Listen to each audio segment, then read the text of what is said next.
Everybody, period. Everybody should be considering at least evaluating their primary residence every year. You can become a multimillionaire in 10 years simply by moving once a year with a conventional 5% down payment. The one argument I get from folks, especially on the higher end of the success scale, is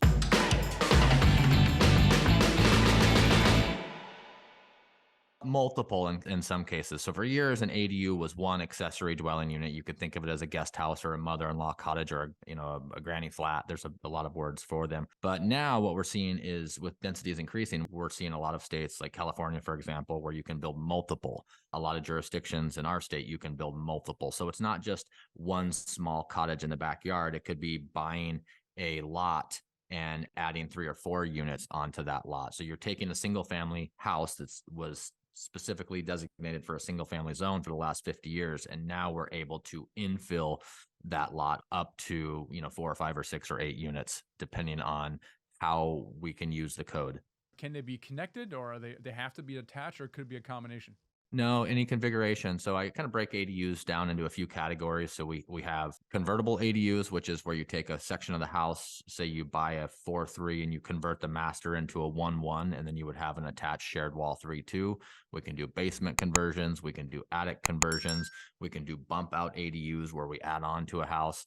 And then the bread and butter that we use is the new built standalone detached ADU, but they can be in any configuration. You can think of them as an over-under apartment, a side-by-side, or standalone. Typically with new construction projects, the permitting and sometimes even zoning can be very challenging. Now you're saying legislatively they're being encouraged by certain states and jurisdictions. What is involved in some of these areas if you want to maybe build an ADU, or let's say 2 or 3? What is the general process that you have to go through to get permission to do that? A great question. So the answer to that always, every time, no matter where you're at, is become an expert in your local zoning code. And when I say become an expert in your local zoning code, you don't need to go study and get a degree. It means call your local authority having jurisdiction, ask them if they allow ADUs, and if so, to please send you the language that you have to follow. Most cities and states that I represent people and all over the country, and most of the time when I'm reading code for an accessory dwelling unit, it's 5 pages or less. So get the ordinance and read it. And what is happening and what we're seeing legislatively, again, is this is becoming a by right use. So for years, you had pretend like you weren't building a house. It was just going to be a storage unit, and then you would put this kitchen in later. Now we don't do that. We come in and we say, hey, we're building this second dwelling. It's a by right, over-the-counter allowable use with a simple building permit. It used to be maybe a type 2 or type 3 land use planning review, and you need a conditional use permit. Today, that's not the case. It's just like, swapping out a faucet or getting a permit to build a garden shed. So it's really simple in a lot of areas. There are some states and some municipalities that aren't fully on board. That's why you have to become an expert in your local zoning code. And just to tie on to that real quick, it's not always about the hassle of developing your own. I tell people right now, even myself, building ADUs for almost 30 years, my favorite path to an ADU is to buy one. So we have all this competition in the duplex, triplex, quadplex market for normal residential zoning and people that want a house hack. You're stacking yourself against a lot of odds if you're looking for one of those products, but you can go buy a primary house with an ADU. It's not going to bump you up into that 15 or 20% down payment outside of an FHA loan. And you can get into a house with an ADU, show up to the closing table with 30-year fixed rate debt, and be well on your way to your multifamily investing career. People just don't know about it yet. Who should consider this kind of strategy, right? I mean, I love this kind of thing, the house hacking. You hear a lot. It's a great way to get into real estate. It's easy. People understand it. They kind of live there for free. But who should consider doing this? The one argument I get from folks, especially on the higher end of the success scale, is, well, it's not scalable. I wouldn't need to do that. And big names, I can tell you that these are the top names in real estate. I could drop their names that have told me that personally. And then I ask them where their nanny lives or where their assistant lives, and they all have ADUs. So it works for everybody. The people that say it's not scalable, they have a couple of them on their ranch. The people that say, oh, I would never do that, have one that their nanny lives in. So it makes sense for everybody. My life's work really, Michael, is capitalism with compassion. So not only are we building a product that's in high demand and low supply that people need, it's also one of the most affordable options because of the scalability and because it's smaller. It's not cheaper per square foot than building a house, but because these units are small, it does make them more affordable. And that's where all this legislation is coming from, is trying to solve these housing crises by simply making it easier to add supply.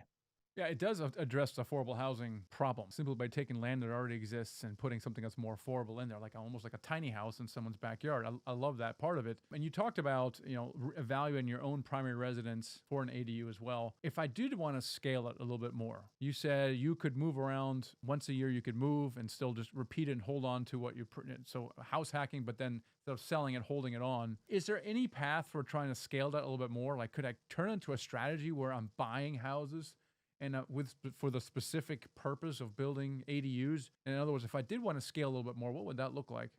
Yeah, it would look the same way, only you wouldn't occupy them. You would just buy only houses that have infill development potential, period. That's it. Zoning is not getting any looser. They're not making any more land.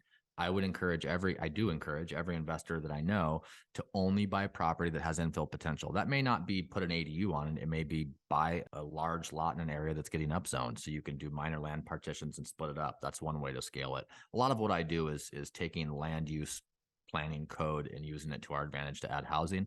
Another way, and they're doing it all over in California right now with some Senate bills, SB 8 and SB 9, and it's allowable in Oregon and it's coming to a state near you. So just watch what Oregon and California are doing.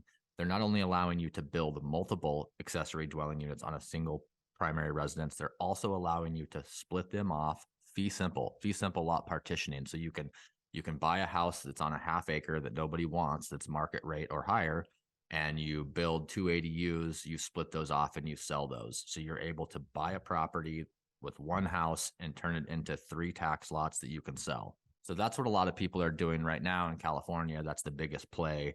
And there's a lot of money being thrown at this. Big money. There's other options to scale with some of these manufactured or offsite modular units. So as an investor, you could just be buying single family houses because the commercial market is taking a beating right now. Again, we're looking for these maybe nicer areas, maybe farther out of town with more green space. And we're able to turn single family lots into multifamily lots with this strategy. And that is scalable. So those are a couple of ways that I see bigger investors with more capital deploying into this asset class. Interesting.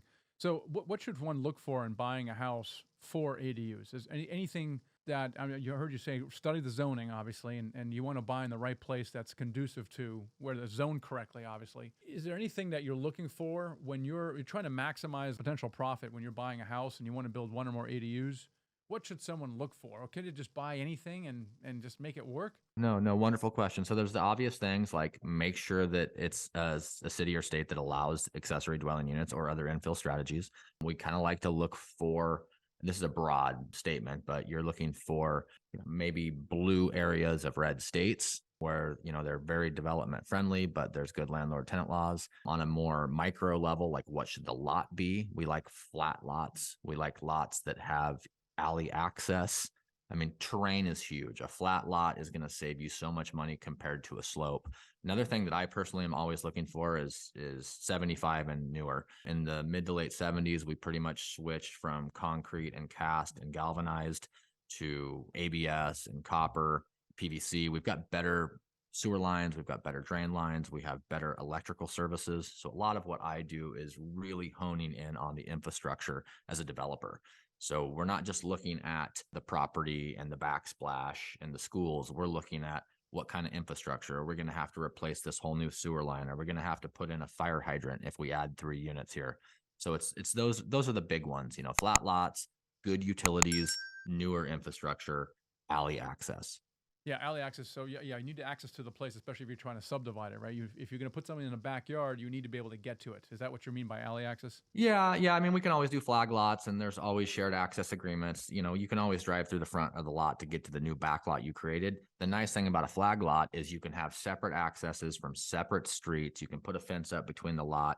And even if you're keeping them, which is my strategy, people don't even know they're on the same lot because they're entering from, a few minutes away from a different direction. So it's just really nice for demarcation. Interesting. Say you have a 20-foot front setback for your house and a 10-foot side setback and a 20-foot rear setback. Well, if you're on an alley, many times in many codes, they reduce that setback to almost nothing. So if it was the front of the house, you'd have to be 20 yards or 20 feet away from the front setback. If it's on an alley, you can almost build right up to it in most cases. And that's a huge advantage as we're trying to maximize land. Give us an idea of how much it costs to build these ADUs, and then, roughly, what the cash flow you can expect from one of these things, profitability. Great. So an average person in an average market could expect to pay around $225 a square foot for a new standalone unit. Conversion units, if you're going to convert your basement or your detached garage, start at $100 a square foot and go up from there. I'm currently building and developing new standalone accessory dwelling units in the Pacific Northwest for $100 a square foot. But I'm insane. I work dark to dark. I've been doing this for a long time. It's the only thing in the world I'm good at, and I'm really good at it. And that's how I'm able to build so affordably. And I don't say that to brag. I just want to share with people what's possible. If you really, really focus and you stay focused for a lot of years, you can whittle any strategy down to a complete science. And that's what we've done with our units. So anywhere from $100 a square foot to $225 a square foot and up. And then you can always expect, if you don't over design and overbuild, which a lot of people do, you can always expect, the 1% rule any day of the week, times two. I mean, a lot of these we're making 30, 40, 50, 60% on. So it just, the baseline would always be 1%. And all of your listeners obviously know how to underwrite a deal and know what that means. But your cap rate on this is going to be really, really good. And the other thing that I talk to investors about is it's not comparable to a lot of things you can go buy unless you're buying new build to rent, because these are brand new. So the CapEx is non-existent for the first 20 years. It's in a good area. So you're going to get really good tenants. You're going to have less management time and costs. So the return on the investment, especially if you can use some leverage, is really high. It's not for everybody, but it's definitely something that everybody should understand, especially as zoning gets compressed and we do more and more infill across the country.